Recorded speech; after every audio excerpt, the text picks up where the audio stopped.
I'm Marianne. I'm 77 years old. I live on the unceded territories of the Tsimshian-speaking people, the Husainich, on Sideus, also known as Pender Island, in Tlatlatches, which is the Southern Gulf Islands of British Columbia, Canada. And I'm one of those people who, when there's things that need doing, when there's problems to solve, I write lists. I write lists and then I check things off, and that makes me feel like I'm getting somewhere, and I've done that all my life. But these days, with this planetary crisis, my methods just aren't working very well these days. I feel overwhelmed, I feel befuddled, I feel confused, I feel bamboozled. I feel alone at times. So what I decided to do is I would go and speak with my friends and neighbors and ask them what's on their lists. What are they up to? What are they doing? And here's what they had to say.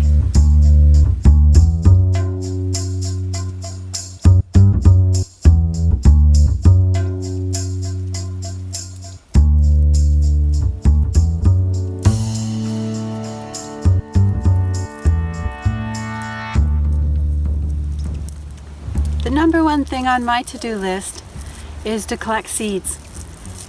The reason is because I think food security is going to be a real issue with climate change. And it's super important that we have seeds of our own and the ability to save seeds that are true. I'm Karen and I'm 53.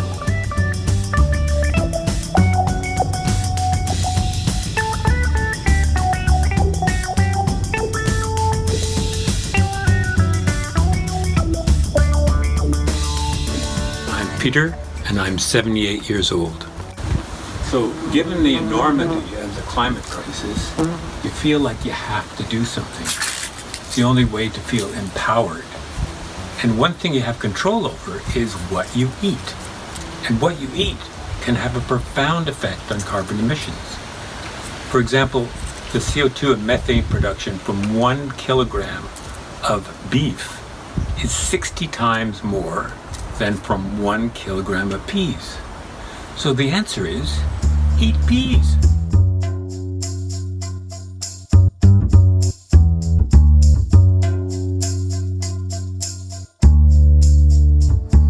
I'm Taven and I'm 20 years old. I play music in order to cope with the climate crisis. I find it's a really good way to find out how I'm feeling and dealing with things and to just get everything out, and then it feels better. I like writing music that I hope can inspire others to have hope or to take action, because I feel that listening to music myself greatly affects what my emotions are and being able to keep going.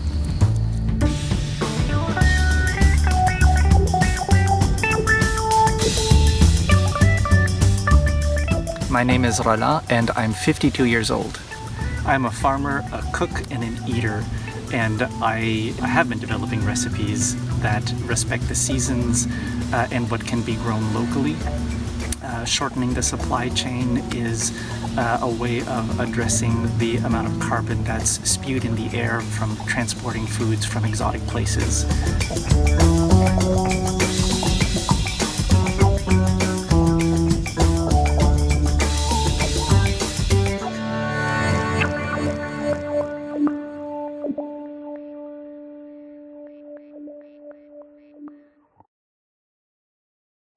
I'm Adam Olson. I'm from the Husainich territory and I live in the Coushatta village. I'm a member of the Legislative Assembly for Saanich North and the Islands. I'm also a member of the BC Green Caucus, and my role in our legislature is to stand up and speak honestly and consistently about the climate crisis that we're facing, demanding that our provincial government follows through their words with their actions. And so my role in raising awareness of the climate crisis is as a conscience in the British Columbia legislature.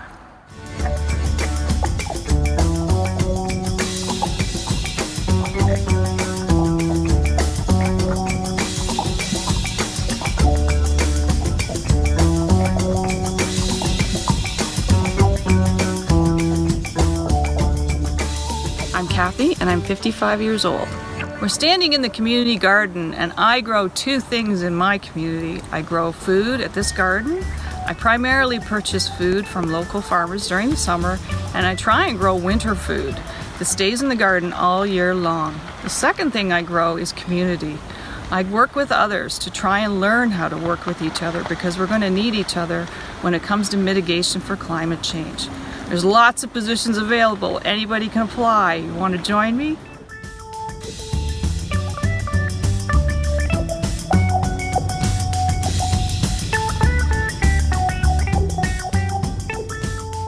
I'm Peter and I'm 76 years old. So I've turned myself into a climate change communicator, and I've been doing that for at least 15 years with the Climate Emergency Institute, communicating the climate emergency. And now I spend most of my time Facebooking and tweeting because there's so much science coming in that's so important that I decided I'd have to do what I swore I'd never do, which was to be a tweeter. Anyway, I'm turned out to be a fairly successful tweeter, and I'm getting lots of people, like 700,000 in a month, do something with my tweets, and so I'm going to keep going.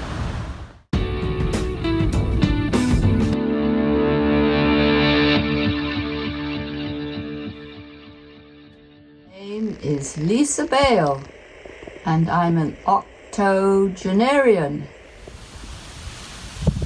Well, what do I do for climate change? I really make sure I have fun, and the most fun is getting out in the garden, growing things. I grow veggies, fruit, peas, beans, flowers, and I watch the birds. I get out with the bees, and it's just truly marvelous, and it's just so peaceful, so restorative. Yeah, it's magic. And look, I go to you. I recycle.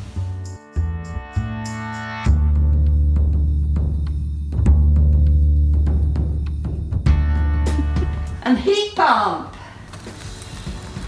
And electric. And electric. And electric. I'm Ramona and I'm 13. I recycle because it's important to reuse materials instead of sending them to the dump, which makes the climate crisis worse.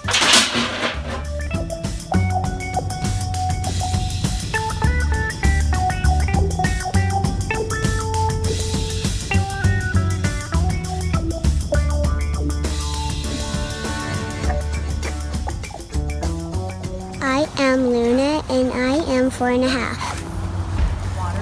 I am Maya and I am 2. Can you say that? I am 2. And what's your name? Maya. Non-electric.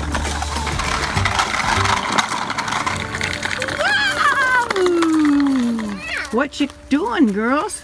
Just doing this. And compost. Hey, I'm Taya. I'm 23 years old. Here at High Grove, I am attempting to mitigate the climate crisis by coming together to co-create community resiliency at the person, place, and community level, educating myself on tangible skills, what's needed to create self-sufficiency, so that I can go out and educate and help to heal others by connecting them to self, community, and the land.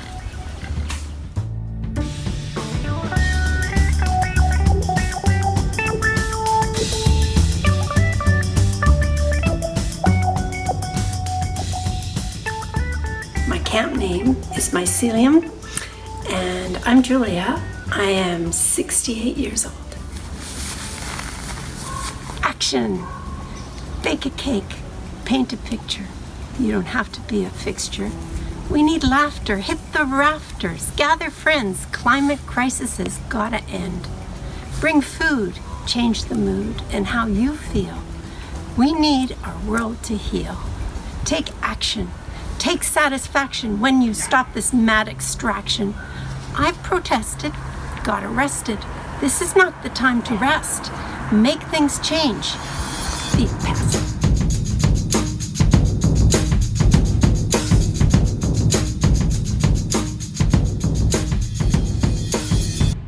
am Ben, and I'm just about to turn 56. So I am trying to launch 100 lifeboats, and to me, a lifeboat is people digging into their own personal network, their friends, their family, their neighbors, to find ways to grow their resilience. And I am doing that to address the climate crisis because I believe it is here. It's going to get worse, and we need to take action now. And we can't wait for government to do it, so we have to do it ourselves.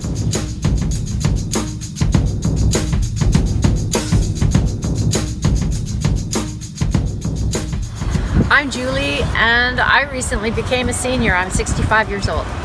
I teach about climate change through Green Heart Education, but what's actually on my to-do list almost every day is crying. And that's because I believe that if we don't grieve what we're losing because of climate breakdown, if we don't lament it, then we can't open our hearts and muster up enough courage and compassion to do what needs to be done. I believe that grieving the climate emergency, oceans breakdown, biodiversity crisis has to be done every day. It's not a one-time thing.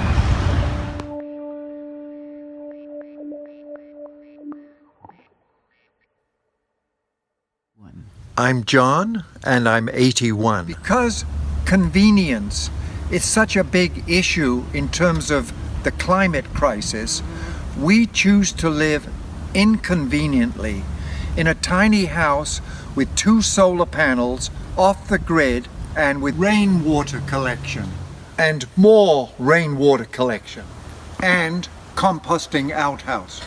And 2 years later, black gold.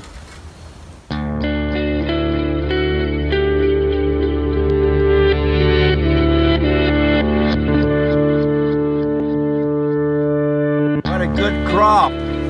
Yukon Gold. I'm Deb, and I'm 52 years old. I do a lot of different things for climate, from working at the UN to working as a locally elected official here in British Columbia to being a mother. I think the most important thing that I do about climate is helping individuals, organizations, and governments think locally about how to integrate issues of justice in their work and how to really address issues of climate justice in their local places.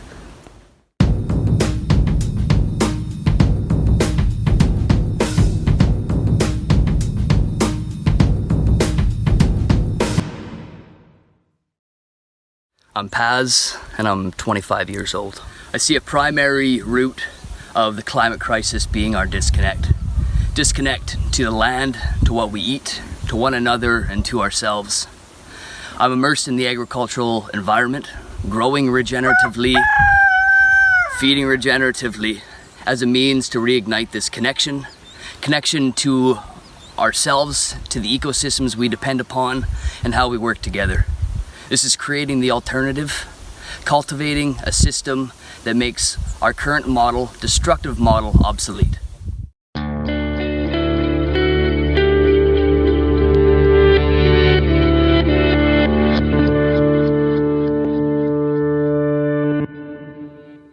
Andy, 66 years young. I'm involved with Pender Solar Initiative 2020, and our mission statement was to create solar arrays on public buildings on Pender Island. So we've done about 7 installations in the hope that we can offset some of the energy costs that these facilities require, and also to help with the climate crisis. It makes a lot of sense to generate our power locally. We don't need Site C. We can do it right here on our roofs and in our yards.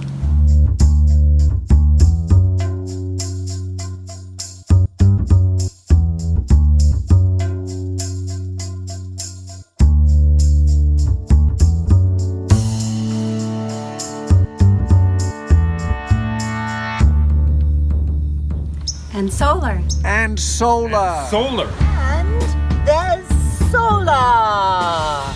And electric. Electric. And electric. And electric. And electric. I'm Paul Petrie, privileged to live on Stayas, South Pender Island. I'm 77. We're standing on the beach overlooking Bedwell Harbor Basin between what's now called North and South Pender Islands. Stayas, in the Senchothan language, the original peoples of this land, This site was a 5,000-year-old permanent village site, one of the earliest sites in this region, and the Wasanich people were stewards of this land for millennium. Unfortunately, colonization displaced them from their land and their responsibilities as stewards, but the good news is they're now coming back to assist our community in dealing with the impacts of climate change. Their knowledge goes generations deep, and we need their knowledge as partners in this fight against climate change.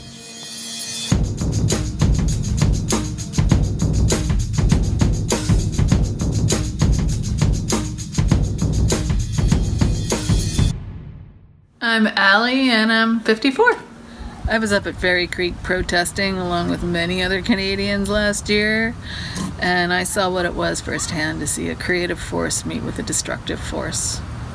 And the rage and despair and, vitriol that I have felt since then has been really hard to deal with. And I've had to get into relationship with those feelings, because the trees told me themselves that the most courageous act is nonviolent action.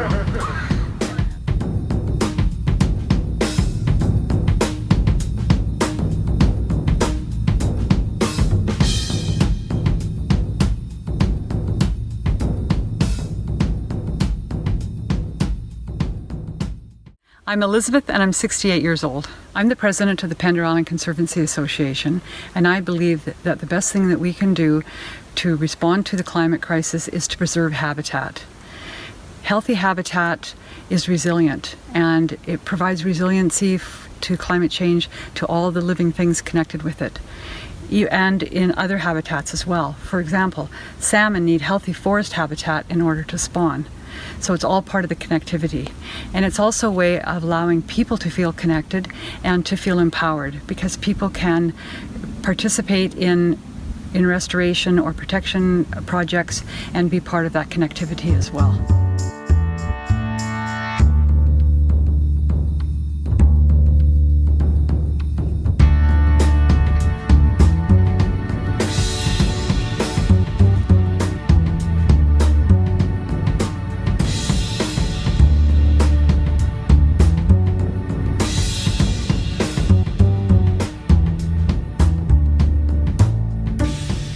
I'm Monica, and I'm a podster. POD's climate action is to advocate for the health of the Salish Sea and the southern resident killer whales.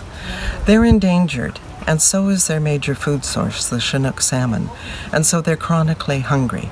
That's why we advocate for land-based whale watching, because there's no disturbance to the whales. And as a citizen scientist with the Southern Gulf Islands Whale Sighting Network, I help to monitor the sanctuary zones, because that's where the whales can find a quiet space to forage and feed.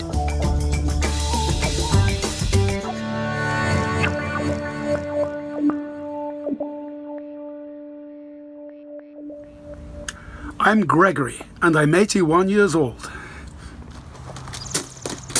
I want to watch my garden grow, subversive of the status quo. No fossil fuels, but spade and hoe. Anti-corporation tools. I don't know much, but this I know. Subversion is the way to go.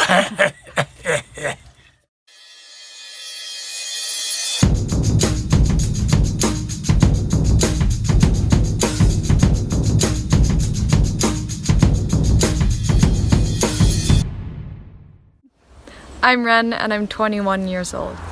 I'm learning to be angry and frustrated and invigorated. And I'm learning to be loud, and really loud. I'm learning to find my voice and use that voice.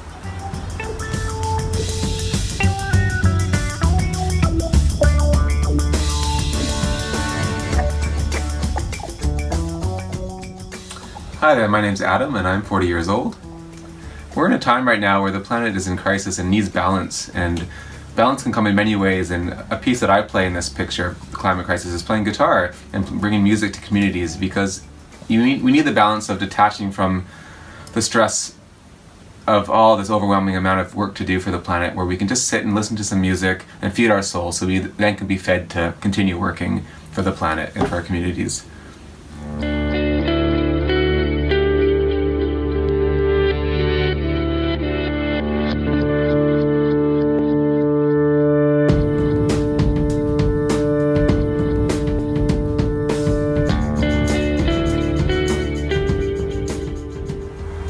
Sarah Jim Thundersnake. My name is Sarah Jim and I'm 26.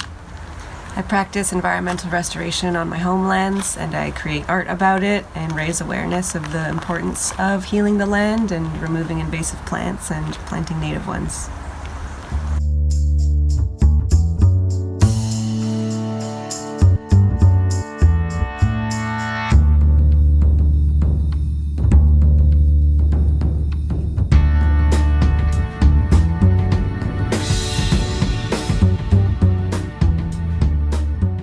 My name is Kate and I'm 8 years old. Go? Oh. My name is Colin and I'm 11. We took off all the tape and flattened all these boxes. Now they're stopping the weeds from growing so native plants can grow here. Native plants are the healthiest food for pollinators. And pollinators need all our help because climate change is stressing them out.